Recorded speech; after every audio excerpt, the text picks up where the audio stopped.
Ouais, salut les amis. Bon alors aujourd'hui on se retrouve pour un petit tutoriel mécanique.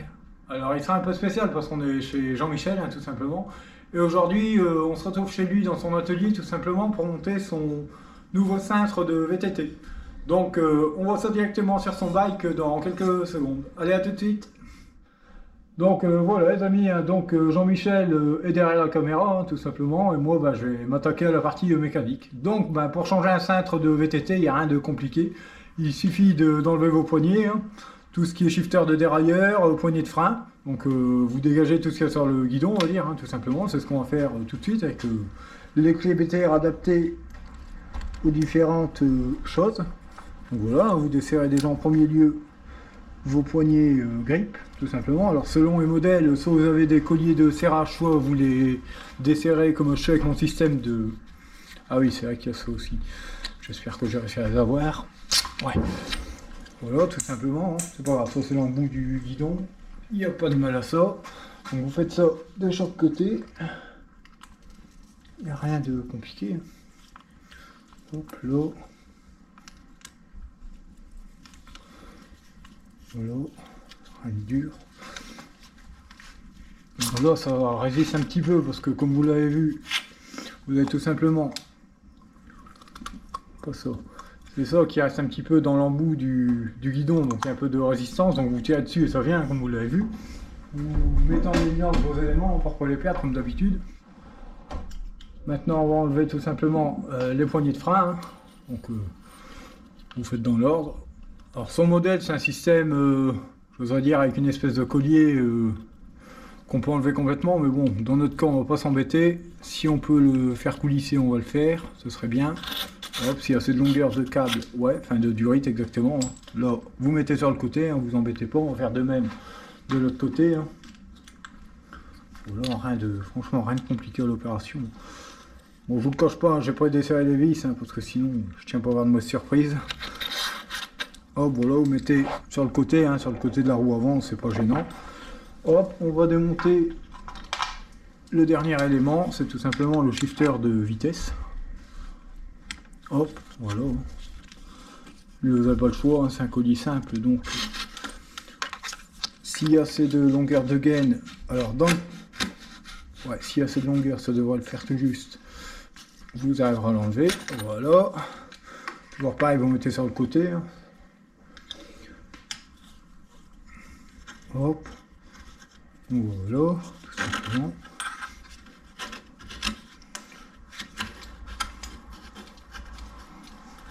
Alors des fois c'est un peu juste.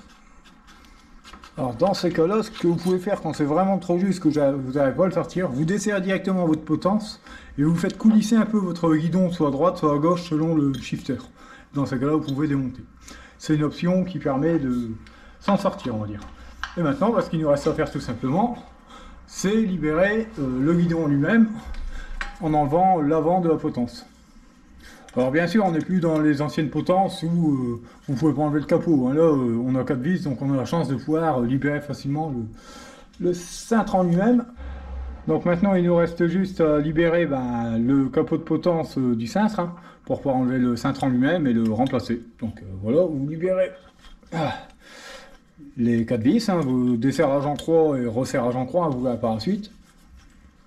Hop, tout simplement, voilà. Voilà. Hop, là, je pré-dessert, on va dire, après j'ai... Il y en a une qui était moins serrée que les autres. Mais ce qui est normal, parce que quand on fait un serrage en croix, souvent... Voilà, donc n'hésitez pas...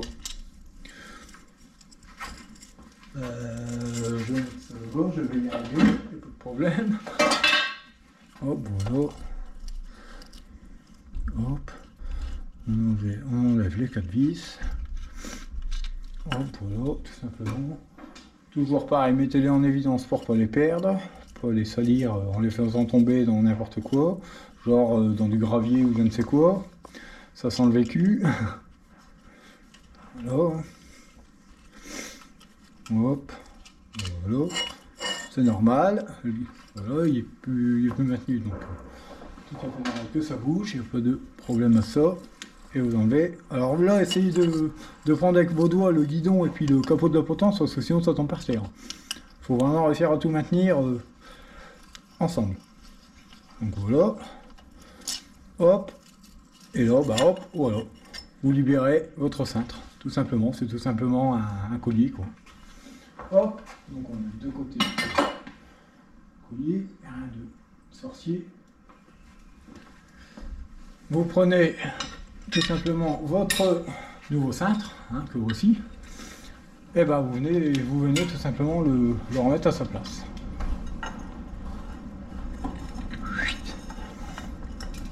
Donc attention, parce que certains capots de potence ont un sens, donc ne vous trompez pas. Comme là, bah, ça pourrait être trompeur par rapport au dessin du capot. Alors là, j'ai la chance d'avoir un exemple, donc je ne veux pas me tromper, mais faites attention au sens en remontant. Je peux pas vous dire mieux. Alors, hop, au début, on peut le mettre un peu n'importe comment, c'est pas grave, après on va l'ajuster. Hein. Il n'y a pas de souci à ça. Je vais réussir à faire prendre une vis, ce serait sympa. Voilà, tout simplement. Hop, une fois que la première est mise, vous venez pré-engager les autres, même à la main, à la rigueur. Même si vous ne connaissez pas en croix, c'est pas grave, mais au moins que ça soit préposé, on va dire. Hop, voilà. Et après, on fera les réglages en eux-mêmes. Mais bon, souvent les réglages, on les fait vraiment en tout dernier avec le pilote sur le VTT en lui-même. Hein. Faut pas mentir. Hop, allez. Donc là, on va déjà ajuster à peu près. Hein. Alors essayez de centrer là, bon bah dans mon corps j'ai pas de trait qui dépasse donc je peux pas voir, donc vous pouvez toujours ajuster avec le bord du dessin. Essayez de faire pour que ce soit identique, hein. Symétrique exactement. Là je pense qu'on doit pas être trop mal. Et là bah, vous venez resserrer un petit peu à peu. Hop, dès que ça commence à venir embuter, vous commencez votre serrage en croix tranquille pour que ce soit à peu près égal. Alors un petit truc, c'est regarder l'écart en fait de chaque endroit où vous serrez, pour pas que ce soit trop serré là et pas assez là.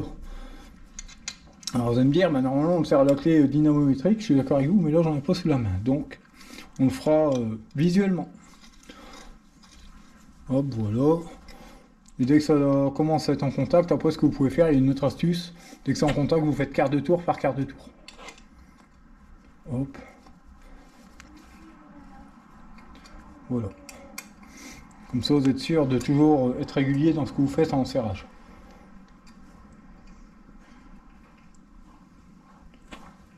Hop. Hop.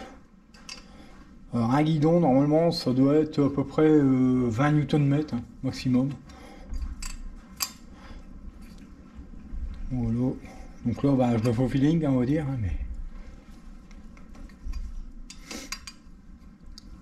Donc voilà, vous y allez en croix, hein, comme je suis en train de faire tout doucement. Et après, ben, en tout dernier, quand vous êtes quasiment sûr du serrage, vous refaites un tour pour être sûr de ce que vous avez fait. Tout simplement. Voilà. Hop. Hop. Voilà. Voilà. Une fois que votre serrage est terminé, normalement, vous n'avez plus qu'à remonter vos éléments qu'il y avait sur le cintre en lui-même. Donc voilà les amis, on a fini de remonter son cintre complet, parce que ce qui s'est passé c'est que j'ai remis le capot de la potence, mais le problème, bah, comme j'avais dit en début de vidéo, des fois ça arrive selon la longueur de vos cintres, que les gaines soient trop courtes quand vous sortez ou vous remettez vos éléments, et là bah, ce qui s'est passé c'est l'inverse, c'est du fait qu'on a élargi le cintre, je n'ai pas pu réenfiler les éléments comme avant. Donc ce que j'ai fait, bah, j'ai fait une coupure caméra, j'ai tout remonté, et puis bah, voilà. Donc on a réussi à terminer l'opération sans souci. Hein. Donc de toute façon, il n'y a rien de compliqué pour vous. Hein. Si vous avez réussi à démonter vos éléments, shifter, poignées de frein et compagnie, bon, faites le même à l'inverse. Après, de toute façon, c'est séance de réglage au niveau des poignées, au niveau de l'inclinaison des shifters, des poignées de frein et compagnie. Donc voilà, bah, comme vous le voyez, son cintre est remonté. Il vient de faire un petit essai dehors. Malheureusement, il pleut, hein, pas de chance pour nous, pour pas changer. Mais comme vous le voyez, bah, tout est bien monté, tout est propre et franchement il en est très content. Il me disait tout de suite, c'est marrant, la direction est plus souple. Ce qui est normal parce que quand vous avez un cintre bien plus large, vous avez plus d'appui extérieur, on va dire tout simplement. Donc voilà un peu les amis, opération terminée.